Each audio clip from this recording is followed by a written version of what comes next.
নমস্কার বন্ধুরা, আমি আইনজীবী বাঙালি বলছি। এখন আমি আপনাদের সামনে একটা ছোট ভিডিও ক্লিপ দেব, যেটা দেখবেন এবং সেখানে বাংলাদেশেরই একজন মুসলিম সম্প্রদায়ের মানুষ এমন কথা বলছে। আর আরেকটা ভিডিও আমি ক্লিপ দেব, সেটাই পশ্চিমবঙ্গের একজন বিশিষ্ট মানে নেতা বলা চলে। একটা মিলন পাওয়া যাবে, মানে দুজনের মধ্যে দেখা যাচ্ছে যে মুদ্রার এপিঠ ওপিঠ।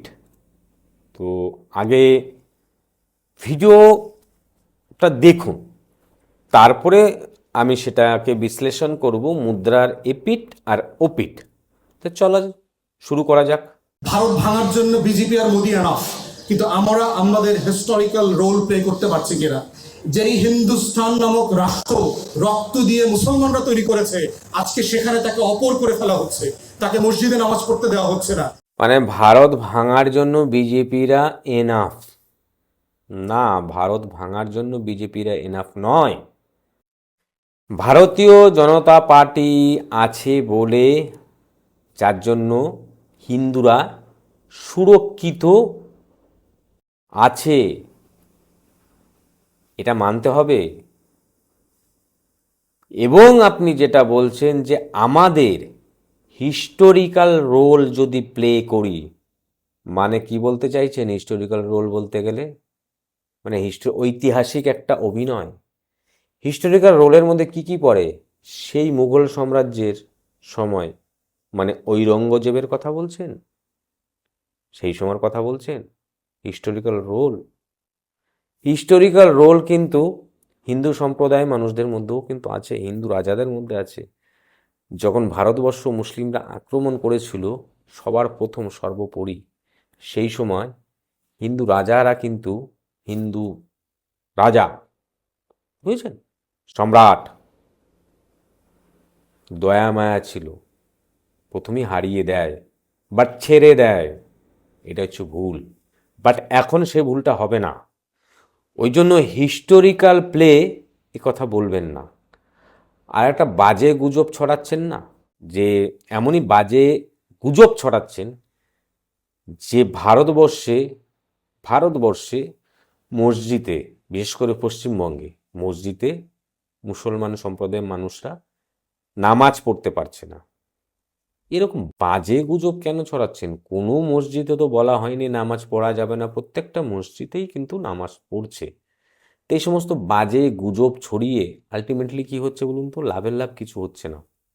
কারণ এই ভারতবর্ষে বর্তমানে 75% উপরে কিন্তু হিন্দু সম্প্রদায়ের মানুষ বসবাস করে, এবং সেই হিন্দু সম্প্রদায়ের মানুষ এই ভারতীয় মুসলিম সম্প্রদায়কে নিয়ে একসাথে কিন্তু বসবাস করছে এবং খুব সুস্থভাবে স্বাভাবিক জীবনযাপন করছে। বাট আপনাদের এই বাংলাদেশের কিছু রোহিঙ্গা অনুপ্রবেশকারী বাংলাদেশি মুসলিমরা এই পশ্চিমবঙ্গে ঢুকে এখানকার কিন্তু সম্প্রীতিটাকে নষ্ট করছে। আর আপনাদের মতো কিছু মানুষ এই ধরনের অবান্তর গুজব ছড়িয়ে যাচ্ছে, এবং তার সাথে পশ্চিমবঙ্গেরও কিছু হিন্দু সম্প্রদায়ের কি বলো, ধর্ম নিরপেক্ষ হিন্দু সম্প্রদায়, তার একটা ভিডিও আমি দেখাই। মানুষকে আমি বহুদিন থেকে বলছি, মানুষকে হাতে লাঠি নিয়ে রাস্তায় নামতে হবে, এছাড়া কোনো অধিকার প্রতিষ্ঠা হয় না। লাঠি নিয়ে না, আমি আইনজীবী আজকে নাকি, আমি তো ধারাবাহিকভাবে বলছি, প্রত্যেক মানুষকে লাঠি নিয়ে নামতে হবে। তার অধিকার, তার আত্মরক্ষার অধিকার, দুটোকে একসাথে। এই ভিডিওটা দেখলেন? ওই যে বললাম না, মুদ্রার এপিঠ ওপিঠ। পশ্চিমবঙ্গের আমাদের রাজ্যের হাইকোর্টের বিশিষ্ট আইনজীবী বিকাশ রঞ্জন ভট্টাচার্য, উনি কি বলছে? মানুষকে লাঠি নিয়ে নামতে। কোন মানুষকে বলছে? এই যে প্রথমে যে ভিডিওটা দেখালাম, যারা বলছে এই ধরনের কথা, গুজব ছড়াচ্ছে, তার পেছনে ঘুরিয়ে তাদেরকেই সাপোর্ট করছে এবং তাদেরকেই কিন্তু লাঠি নিয়ে নামার প্রস্তাবটা দিচ্ছে। এবার যখনই লাঠি নিয়ে নামবে তখনই মামলা মোকদ্দমা হবে। এবার চলো বিকাশবাবুর কাছে চলো মামলা করতে, এই চিন্তাভাবনাটা তো রয়েছে।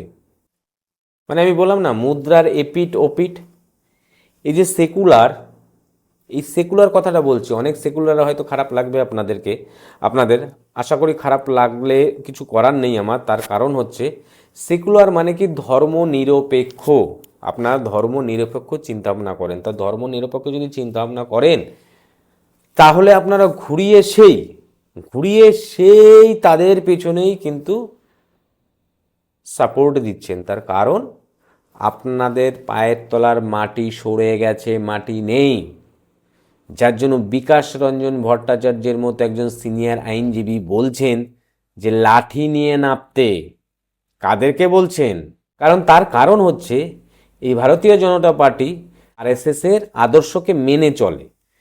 তা এই আরএসএস সাথে এই যে মার্ক্সবাদী কমিউনিস্ট পার্টির একটা পুরনো একটা মতের অমিল রয়েছে, সেটা ইতিহাস ঘাটলে জানা যায় এবং সেটা আমরা বুঝি।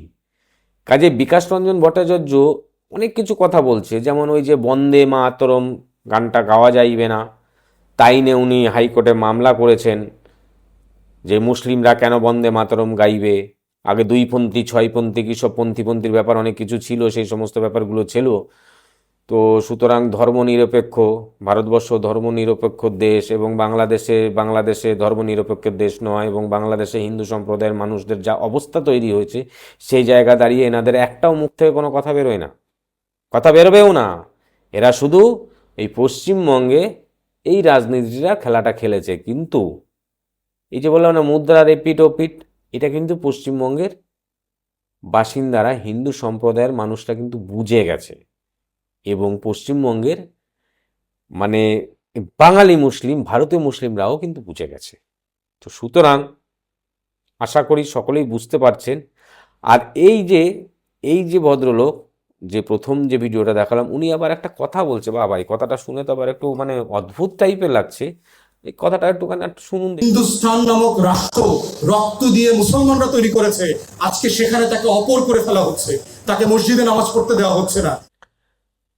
হিন্দুস্তান নামক রাষ্ট্র রক্ত দিয়ে মুসলমানরা তৈরি করেছে। আরে ভাই কবে করলেন আপনারা? হিন্দুস্তান নামক রাষ্ট্র রক্ত দিয়ে মুসলমানরা তৈরি করেছে? কবে করেছে? ভারতবর্ষটাকে ব্রিটিশদের হাত থেকে ভারতবর্ষটাকে স্বাধীন করেছেন, সেই জায়গায় হিন্দু মুসলিম যৌথভাবে করেছেন, এবং সেই জায়গা দাঁড়িয়ে মুসলিম সম্প্রদায়ের মানুষরা আপনারা দাবি করেছেন আমাদের মুসলিম কান্ট্রি চাই। সেই কারণে হচ্ছে কিন্তু ভারতটা ধর্মীয় কারণে ভারতটা বিভাজন হয়, এবং পূর্ব পাকিস্তান পশ্চিম পাকিস্তান সেটা আপনারা নিয়ে নেন। তাহলে কি করে এই ধরনের কথা বলে? আর ভারতের জায়গাটা এসে কি দাঁড়িয়েছে? ধর্মনিরপেক্ষ। মানে সংবিধানটা এমনভাবে তৈরি করা হয়ে গেছে এটা ধর্মনিরপেক্ষ রাষ্ট্র, আর ওটা হচ্ছে মুসলিম রাষ্ট্র। বাহ কি সুন্দর! 29-এ দেখা যাবে। আর এই যে বেশ কিছু সেকুলারদের সাথে আপনারা হাত মিলিয়ে চলছেন না, এবং এর আগের সরকারের অবস্থা কি হয়েছে দেখেছেন। আগামী দিনে সেকুলাররাও জায়গা পাবে না, কারণ সেকুলাররা হচ্ছে কি বলুন তো, ভারতীয় হিন্দু সম্প্রদায়ের বিরুদ্ধে চলে, এবং তারা যদি সেকুলারগুলি দেখায় তাদের সেকুলারগুলি হচ্ছে বাইরের কোনো কান্ট্রিতে কোনো ধর্ম নিয়ে কোনো যদি সমস্যার সৃষ্টি হয় সেই জায়গায় তাদেরকে কিন্তু প্রতিবাদে নামা উচিত, এবং সেটা নিয়ে মুখ খোলা উচিত। সেই জায়গাটা করে না। ঠিক আছে, নমস্কার, সকলে ভালো থাকবেন, সুস্থ থাকবেন।